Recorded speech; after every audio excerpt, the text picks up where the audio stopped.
Bagaimana Bapak Ibu? Sudah selesai melakukan identifikasi usulan kegiatan subkegiatannya? Bisa dilihat di monitor saat ini, saya sudah selesai mengerjakan identifikasi usulan kegiatan subkegiatan sampai dengan kondisi EDM E3.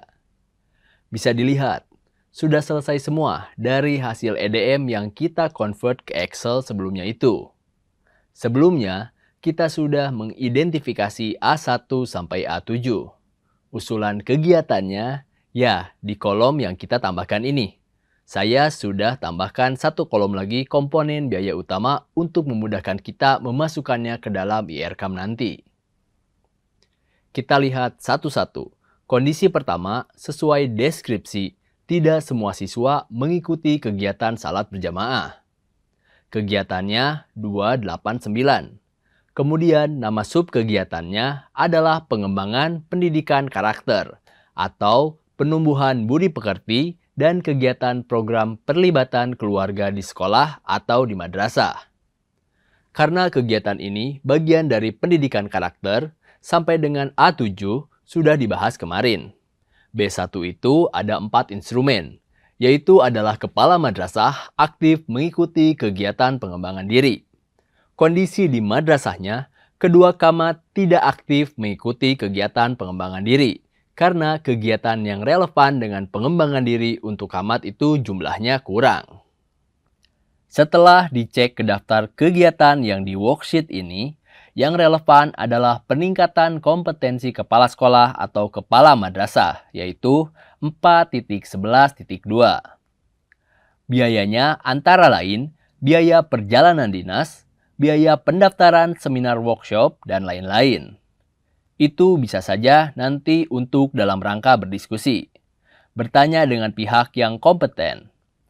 Apakah di kabupaten kota atau dengan lainnya, misalnya dengan pihak universitas atau dengan yang lainnya. Nah, ini dia bilang dinas. Kemudian bisa juga nanti kepala madrasah secara aktif mencari seminar-seminar yang relevan dengan tugas dan fungsi dari kepala madrasah. Makanya, biayanya utamanya di sini biar general mengikuti biaya pendaftaran seminar. Kemudian lanjut ke kondisi kedua. Guru aktif mengikuti kegiatan KKG MGMP atau kegiatan sejenis. Kita kemarin membuatnya tingkat 3 guru aktif mengikuti kegiatan KKG MGMP sesuai jadwal. Berarti tinggal mempertahankannya. Nah, kegiatan relevan itu adalah 4.11.8. Kegiatan KKG MGMP atau KKS MKKS sebenarnya juga bisa masuk di sini. KKS MKKS bisa juga masuk untuk yang camatnya.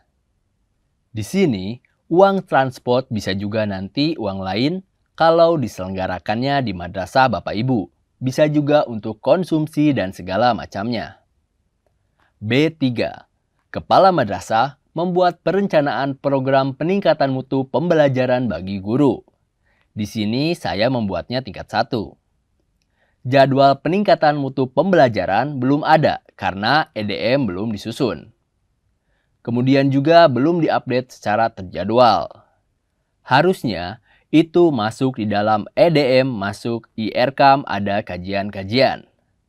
Jadi di sini ada 3 kegiatan nih. Mulai dari penyusunan EDM, kemudian membuat kajian-kajian menjadi IRCAM. Perencanaan ini mulai dari menyusun dokumen perencanaannya, ada dasar kajiannya, kemudian dokumen perjalanan penganggarannya. Biayanya nyender sama konsumsi rapat, sama fotokopi, hasil rapat, fotokopi. B4. Tenaga kependidikan di madrasah aktif mengikuti kegiatan sejenis pelatihan, workshop, BIMTEK dalam rangka peningkatan kompetensi dan keterampilan baik secara daring maupun luring. Ini juga kondisinya tingkat 1. Kegiatan peningkatan kompetensi dan keterampilan tenaga pendidikan belum terjadwal dengan baik, karena ada yang belum terjadwal dengan baik, sehingga kebutuhan peningkatan kompetensi tenaga pendidikan belum teridentifikasi. Kemudian C1. C1, guru mengembangkan RPP sesuai ketentuan. Ini sama dengan kondisi A tadi, belum ada RPP. RPP belum tersusun, berarti kegiatannya telah menyusun pengembangan RPP 11.5. Di kondisi A, tadi ada juga salah satu kondisinya adalah kurangnya pemahaman dalam menyusun RPP. Sudah diberikan pelatihan menyusun RPP. Ini untuk beberapa solusi untuk satu kegiatan. Kemudian guru menggunakan metode pembelajaran yang sesuai dengan karakter siswa. Skornya T4. Ini sudah bagus, berarti mempertahankan. Guru sudah menyampaikan materi sesuai dengan karakteristiknya. Pembelajaran pasif siswanya karena para guru sudah cukup mengenal karakteristik setiap siswa di kelasnya. Kegiatan belajar mengajar 2.2.1 itu biaya yang kira-kira akan digunakan di sini adalah yang jelas honor rutin guru ya. Honor rutin GBPNS-nya sebaiknya honor rutin ini diformulasikan dalam bentuk honor rutin berdasarkan beban kerja. Tidak ribet dalam identifikasi yang mana yang perlu honor, mana yang tidak perlu. Jadi, digabung saja dalam satu kegiatan, dalam satu alokasi anggaran honor. Tinggal dihitung beban kerja masing-masing guru. Dia mengajar, kemudian ikut kegiatan-kegiatan di internal madrasah, kemudian kegiatan eskul, mungkin juga harus mengurus yang lain. Misalnya, menjadi bendahara BOS atau menjadi operator. Itu punya beban kerja yang berbeda-beda. Dari bentuk yang berbeda itulah, baru ditentukan besar honor yang diterima oleh setiap guru. Kemudian, di sini juga ada kan ATK untuk belajar mengajar. Ada juga nanti yang lain di kondisi yang lain. Kegiatan pembelajaran itu di C2, yaitu tentang guru menggunakan media pembelajaran termasuk media berbasis TIK yang sesuai dengan karakter siswa dan materi pembelajaran. Di sini, untuk madrasah yang saya tangani, levelnya tingkat 2 skornya. Belum semua menggunakan media pembelajaran termasuk media TIK.